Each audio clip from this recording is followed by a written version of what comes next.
Assalamualaikum warahmatullahi wabarakatuh. Pada kesempatan ini saya akan mempresentasikan hasil dari diskusi kelompok saya, yaitu kelompok 3 dengan anggota yang pertama ada Anissa Sri Mulyanti, yang kedua ada saya sendiri, Baik Nuri Dania, dan yang terakhir ada Marfuah. Langsung saja, uh,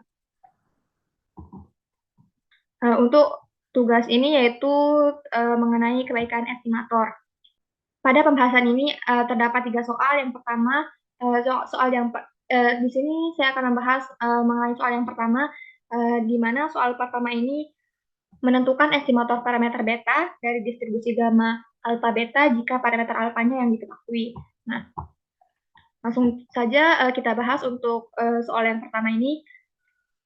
Suatu perubahan kontinu X dikatakan berdistribusi gamma apabila untuk parameter alfa dan beta yang positif, perubahan kontinu X-nya itu memiliki fungsi densitas peluang atau PDF yang bentuknya itu Fx alfa, beta itu sama dengan 1 per beta pangkat alfa gamma alfa dikali dengan X pangkat alfa min 1 dikali E pangkat min X per beta, yang dimana nilai X-nya itu lebih dari 0. Dan untuk fx alfa, beta yang sama dengan 0 ini untuk nilai x yang lain. Nah, pertama yang kita cari itu kita harus mencari nilai ekspektasi dari x itu. Nah, di mana ekspektasi x-nya itu sama dengan mu 1 aksen. Sehingga mu 1 aksennya itu sama dengan di sini kita tahu bahwa nilai ekspektasi x itu sama dengan integral dari negatif tak hingga sampai tak hingga x at x dx. Nah, sama dengan ini kita masukin nilai fx-nya ini kita ganti dengan fungsi gamma yang sudah kita ketahui. Jadinya mu 1 aksen sama dengan integral dari 0 sampai tak hingga x dikali 1 per beta pangkat alfa dikali gamma alfa dikali dengan x pangkat alfa min 1 dikali e pangkat min x per beta dx. Nah, selanjutnya mu 1 aksen sama dengan integral dari 0 sampai tak hingga dikali 1 per beta pangkat alfa dikali gamma alfa dikali dengan x pangkat alfa dikali e pangkat min x per beta dx. Nah, hasil yang ini didapatkan dari nilai x yang di sini kan kita bisa tulis dengan x pangkat 1. Nah, di sini ada nilai x pangkat alfa dikurangi 1. Nah, nilai x pangkat alfa min 1 ini juga bisa ditulis dengan x pangkat alfa dikali dengan x pangkat min 1. Nah, di mana x pangkat 1 ini jika dikali dengan x pangkat min 1 jadinya 1. Sehingga tersisa hanya x pangkat sehingga tersisa hanya x pangkat alfa. Nah, sehingga didapatkan nilai ini. Selanjutnya, mu 1 aksen sama dengan karena 1 per beta pangkat alfa dikali gamma alfa ini merupakan konstanta, jadinya ini bisa dipindah ke depan sehingga menjadi 1 per beta pangkat alfa dikali gamma alfa dikali dengan integral dari 0 sampai tak hingga x pangkat alfa dikali e pangkat min x per beta dx. Nah, selanjutnya di sini kita misalkan x per betanya itu sama dengan u dan du-nya itu sama dengan 1 per beta dx. Nah, maka didapatkan kita substitusikan yang sudah kita misalkan ini, maka didapatkan mu 1 aksen sama dengan 1 per beta pangkat alfa dikali gamma alfa dikali integral dari 0 sampai tak hingga dikali beta u pangkat alfa dikali e pangkat min u beta du. Nah, ini hasil setelah disubstitusikan nilai beta nilai permisalannya yang tadi. Nah, sehingga didapatkan mu 1 aksen sama dengan beta per gamma alfa dikali integral dari 0 sampai tak hingga pangkat alfa dikali e pangkat min u du. Nah, ini didapat dari beta yang di sini bisa dikalikan ke sini sehingga jadinya di sini beta. Nah, beta u pangkat alfa ini kan di sini beta pangkat alfa dikali u pangkat alfa. Nah, beta pangkat alfanya ini bisa dicoret dengan nilai beta pangkat alfa yang di sini sehingga didapat beta per gamma alfa integral dari 0 sampai tak hingga ini tersisa hanya u pangkat alfa dikali dengan e pangkat min u du. Nah, selanjutnya ini sama dengan beta per gamma alfa dikali integral dari 0 sampai tak hingga U pangkat alfa plus 1 dikurangi 1 pangkat U pangkat alfa plus 1 dikurangi 1 dikali E pangkat min U DU. Nah, kenapa ini menjadi U pangkat alfa plus 1 dikurangi 1? Ini dilakukan manipulasi. Nah, ini kan U pangkat alfa plus 1 dikurangi 1 ini sama dengan U pangkat alfa. Nah, karena bentuk U pangkat alfa plus 1 min 1 ini merupakan bentuk fungsi gamma, sehingga kita bisa tulis mu1 aksennya itu sama dengan beta per gamma alfa. Kita bisa tulis nilai integral 0 sampai beta hingganya ini kita ubah ke bentuk fungsi gamanya menjadi dikali dengan gamma alfa plus 1. Nah, gamma alfa plus 1-nya ini bisa dikali dengan B, sehingga didapat gamma alfa plus 1 dikali beta per gamma alfa. Nah, gamma alfa plus 1 ini bisa menjadi alfa faktorial. Nah, sehingga mu1 aksinya itu sama dengan gamma alfa dikali beta dibagi dengan alfa min 1 faktorial. Sama dengan alfa faktorial ini bisa diubah menjadi alfa min 1 faktorial dikali alfa beta dibagi dengan alfa min 1 faktorial. Sehingga didapatkan nilai mu1 aksinya itu sama dengan alfa beta. Nah, ini untuk mencari nilai ekspektasi X atau mencari nilai mu1 aksennya. Selanjutnya, setelah kita mencari nilai ekspektasinya, kita akan mencari nilai estimasi parameter dengan metode momennya. Nah, di sini kita akan menentukan momen pertamanya, di mana untuk mencari momen pertamanya itu mu1 aksen sama dengan n1 aksen, di mana nilai mu1 aksennya ini nilai yang sudah kita cari sebelumnya, yaitu alfa beta. Ini sama dengan untuk nilai M1 aksennya ini nilai X barnya atau rata-ratanya, atau bisa ditulis menjadi sigma I sama dengan 1 sampai N XI dibagi dengan N. Nah, sehingga untuk beta topinya didapatkan sama dengan sigma I sama dengan 1 sampai N XI dibagi N, ini dibagi dengan alfa. Sehingga didapatkan nilai sigma I sama dengan 1 sampai N XI-nya per N-nya ini kan sama dengan sigma sama dengan X bar. Jadinya beta topi sama dengan X bar per alfa. Jadi didapatkan nilai estimator parameter betanya itu dari distribusi gamma yang kita cari itu sama dengan X bar per alfa. Jadi beta topinya itu sama dengan X bar per alfa. Selanjutnya untuk soal yang nomor 2 akan dilanjutkan oleh teman saya, yaitu Anissa Srimuyanti. Assalamualaikum warahmatullahi wabarakatuh. Perkenalkan, nama saya Anissa Srimuyanti. Di sini saya akan menjelaskan jawaban nomor 2, yang dimana nomor 2 itu diminta untuk membuktikan apakah estimasi parameter beta pada nomor 1 itu memenuhi sifat bias, MVUE, dan konsisten. Yang pertama, saya akan membuktikan apakah dia bias atau tak bias.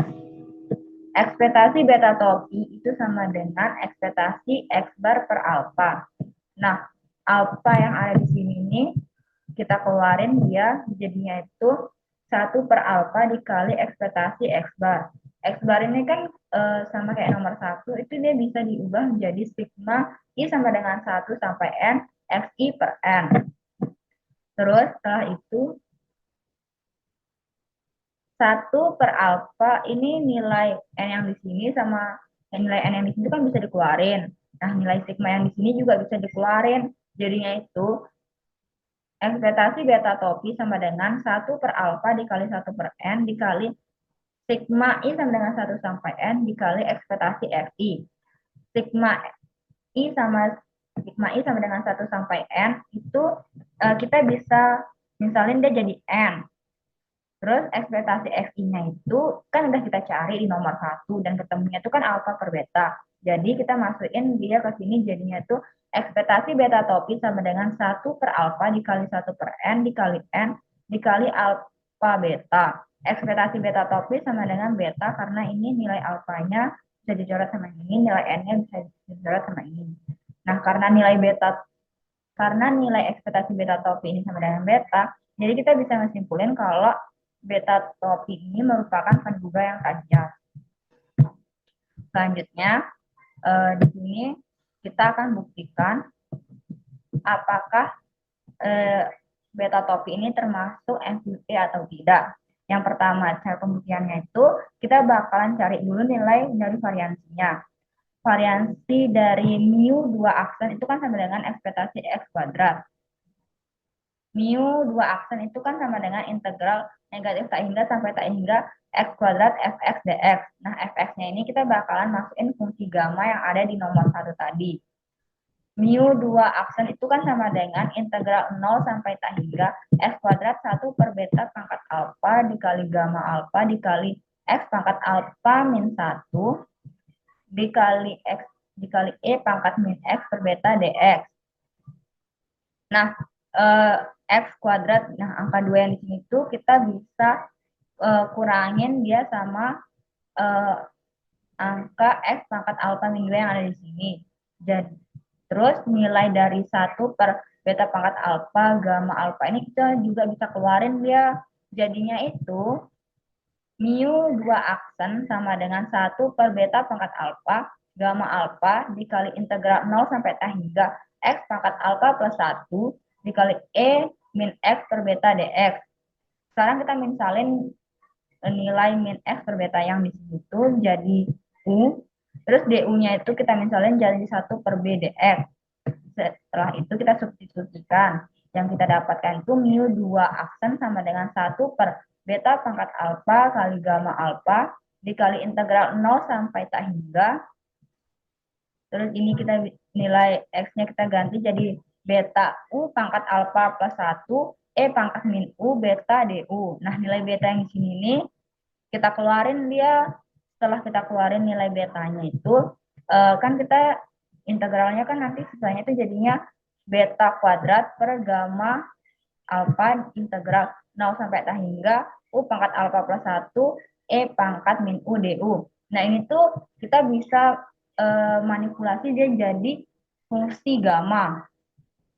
Setelah kita manipulasi jadi fungsi gamma itu, kita bisa dapetin mu 2 aksen sama dengan beta kuadrat per gamma alfa plus 2. Nah, gamma alfa plus 2-nya ini kita kali dia sama beta kuadrat. Jadinya itu mu 2 aksen sama dengan gamma alfa plus 2 beta kuadrat per alfa per gamma alfa. Nah, gamma alfa per 2 ini kita uraiin dia. Jadinya itu mu 2 aksen sama dengan alfa plus 2 gamma alfa plus 1 beta kuadrat per gamma alfa. Nah, nilai alfa yang ada di gamma ini kita keluarin dia jadinya itu alfa plus 1 alfa gamma alfa beta kuadrat per gamma alfa. Ini gamma alfa sama gamma alfa ini kan bisa kita coret. Jadi kita dapetin mu 2 aksen sama dengan alfa plus 1 alfa beta kuadrat. Terus ini kita kali silang dia jadinya itu mu 2 aksen sama dengan alfa kuadrat beta kuadrat ditambah alfa beta kuadrat. Setelah kita ngedapetin nilai variansi X-nya ini, setelah kita ngedapetin nilai dari mu 2 aksennya ini, sekarang kita bakalan cari nilai dari variansi X-nya. Yang dimana rumus dari variansi X-nya itu kan ekspektasi X kuadrat min X kuadrat. Nah, sigma kuadrat itu sama dengan alfa kuadrat beta kuadrat ditambah alfa beta kuadrat min alfa beta kuadrat. Kuadrat yang di sini nih kita masukin dia ke dalam atau kita kali silang dia jadinya itu sigma kuadrat sama dengan alfa kuadrat beta kuadrat ditambah alfa beta kuadrat dikurangin alfa kuadrat beta kuadrat. Jadinya tuh sigma kuadrat sama dengan alfa beta kuadrat karena yang ini positif dikurangin sama yang ini negatif habis. Setelah kita ketemu nilai sigma kuadratnya, kita bakalan nyari variansi dari beta topi. Variansi beta topinya itu rumusnya itu variansi beta topi sama dengan variansi X bar min alfa. Nah, min alfanya ini kita keluarin dia. Jadinya itu kan variansi beta topi sama dengan 1 per alfa kuadrat variansi X bar. Seperti yang kita tahu di pembuktian sebelumnya itu X bar itu bisa kita uraiin jadi variansi beta topi sama dengan 1 per alfa kuadrat variansi sigma I sama dengan 1 sampai N X I per N. Setelah itu nilai N yang ada di X bar tadi itu bisa kita keluarin. Tidak hanya nilai N, tapi nilai sigmanya itu juga bisa kita keluarin. Jadinya itu variansi beta topi sama dengan 1/N kuadrat alfa kuadrat, sigma I sama dengan 1 sampai N variansi XI. Nah, nilai sigmanya ini kan bisa kita permisalin dia kayak tadi tuh kita misalnya jadi N. Terus variansi XI-nya tuh udah kita cari juga sebelumnya. Ya, kita dapetin tuh alfa beta kuadrat. Jadinya tuh tinggal kita masukin nilainya. Jadi variansi beta topi sama dengan 1/N kuadrat alfa kuadrat dikali N alfa beta kuadrat. N kuadrat yang ini sama alfa kuadrat yang itu kita bisa coret sama N alfa yang ada di sini.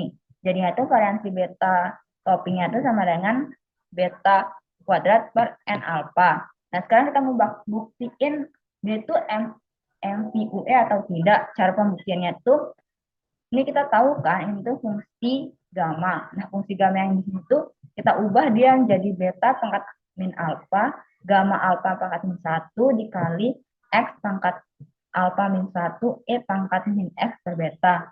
Nah, fungsi gamma yang di sini yang udah kita ubah ini, kita lenkan, jadinya itu len Fx sama dengan min alfa len beta dikurangin len gamma alfa tambah alfa min 1 len X min X per beta.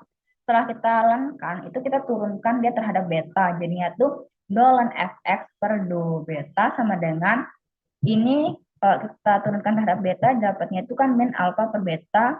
Ya ini karena nggak ada betanya jadi 0, ini nggak ada beta jadi 0. Yang ini kita turunkan dia jadinya tuh X per beta kuadrat. Setelah kita turunkan dia itu jadinya itu kan do len Fx per do beta sama dengan X per B kuadrat min alfa per beta. Habis itu yang beta di sini kita naikin dia jadinya itu kita sama-sama kita naikin dia jadinya itu do len Fx per do beta sama dengan X min alfa beta per beta kuadrat. Setelah kita dapetin hasil turunan dari beta ini, kita masukin dia ke nilai ke rumus MVUE-nya. Yang dimana rumus MVUE itu 1/N ekspektasi X min alfa beta per beta kuadrat dikuadratkan itu sama dengan 1/N ekspektasi X kuadrat min 2 alfa BX plus alfa kuadrat beta kuadrat per beta pangkat 4.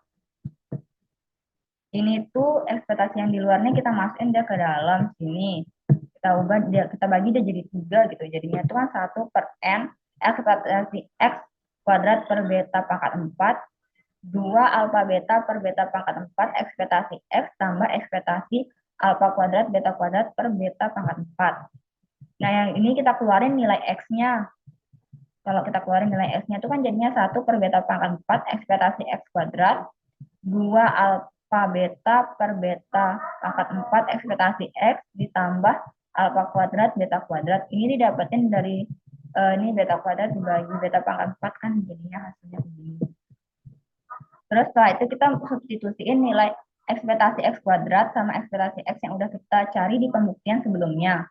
Nah, jadinya itu kita dapetin 1/N alfa kuadrat per beta kuadrat ditambah alfa per beta kuadrat dikurangin 2 alfa kuadrat per beta kuadrat ditambah alfa kuadrat per beta kuadrat itu hasilin 1/N alfa per beta kuadrat. Beta kuadratnya kita naikkan ke atas jadinya beta kuadrat per N kali alfa. Nah, hasilnya ini tuh hasil dari rumus MVUE-nya tuh kan sama dia kayak rumus hasil dari variansi betanya. Jadinya bisa kita buktiin kalau variansi beta itu sama dengan 1/N ekspektasi X min alfa beta per beta kuadrat dikuadratkan. Jadi terbukti kalau beta topi itu MVUE. Perkenalkan, nama saya Marfuah. Saya akan melanjutkan penjelasan dari teman saya yang sebelumnya. Selanjutnya yaitu tentang konsisten. Statistik beta topi adalah estimator konsisten dari parameter beta jika beta topinya tak bias atau tak bias asimptotik. Nah, untuk syarat pertama ini sudah terpenuhi pada penjelasan sebelumnya yang dijelaskan oleh teman saya yang dimana sudah dibuktikan bahwa beta topi merupakan penduga tak bias. Selanjutnya itu limit n mendekati tak hingga dari variansi beta topi sama dengan 0. Nah, dapat kita buktikan yaitu limit n mendekati tak hingga dari variansi beta topi sama dengan limit n mendekati tak hingga dari 1 per n dikali ekspektasi dari x minus alfa beta per beta kuadrat pangkat 2. Dan di 1 per n-nya itu dapat kita pisah menjadi limit n mendekati tak hingga dari 1 per n dikali 1 per ekspektasi dari x minus alfa beta per beta kuadrat pangkat 2. Setelah masing-masing diberikan limit, maka dihasilkan dapat kita tuliskan limit n mendekati tak hingga dari variansi beta topi sama dengan 1 per ekspektasi dari x minus alfa beta per beta kuadrat pangkat 2 dikali limit n mendekati tak hingga dari 1 per n. Di mana limit n mendekati tak hingga dari 1 per n itu nilainya 0, maka hasil yang didapatkan yaitu limit n mendekati tak hingga dari variansi beta topi sama dengan 0. Nah, untuk itu syarat kedua ini terbukti bahwa limit n mendekati tak hingga dari variansi beta topi sama dengan 0. Jadi kita dapat menyimpulkan bahwa beta topi itu konsisten. Selanjutnya yaitu suspicion estimator, di mana estimatornya itu x per alpha. Untuk fungsi xi-nya sendiri itu sama dengan 1 per beta alpha dikali gamma alpha dikali xi pangkat alpha minus 1 dikali e pangkat minus x per beta. Dan untuk xi-nya itu lebih besar dari 0. Fungsi densitas gabungan dari sampel acaknya yaitu fungsi x1, x2, dan seterusnya sampai xn alpha beta sama dengan i dengan batas bawah i sama dengan 1 sampai n dari f x1 alpha beta. Disubstitusikan nilai fx1 alpha betanya menjadi i dengan batas bawah dengan batas bawah i sama dengan 1 sampai n dari 1 per beta pangkat alfa dan dikali gamma alfa kali x i pangkat alfa minus 1 dikali e pangkat minus x i per beta. Didapatkan hasil yaitu 1 per beta pangkat n alfa dikali gamma alfa pangkat n dikali pi dengan batas bawah i sama dengan 1 sampai n dari xi pangkat alfa minus 1 dikali pangkat sigma dari minus x i per beta dengan batas bawah i sama dengan 1 sampai n. Sehingga berdasarkan teorema faktorisasi diperoleh GT X1, X2, dan seterusnya sampai Xn sama dengan 1 per beta pangkat N alpha kali gamma alpha pangkat N dikali Pi dengan batas bawah I sama dengan 1 sampai N dari Xi pangkat alpha minus 1 dikali E pangkat minus 1 per beta kali sigma dari xi dengan batas bawah i sama dengan 1 sampai n. Maka t alpha 1, x2, dan seterusnya sampai xn sama dengan sigma dari xi dengan batas bawah i sama dengan 1 sampai n. Sehingga didapatkan nilai h dari x1, x2, dan seterusnya sampai xn-nya itu sama dengan 1. Nah, karena GT, X1, X2, dan seterusnya sampai Xn bergantung pada sampel yang diambil hanya melalui sigma dari Xi, maka suspicionnya adalah sigma dari Xi dengan batas bawah I sama dengan 1 sampai N. Dan untuk X per alpanya itu merupakan suspicion estimator karena sigma dari XI dengan batas bawah I sama dengan 1 sampai N merupakan statistik cukup untuk beta. Sekian dari kelompok kami. Terima kasih. Assalamualaikum warahmatullahi wabarakatuh.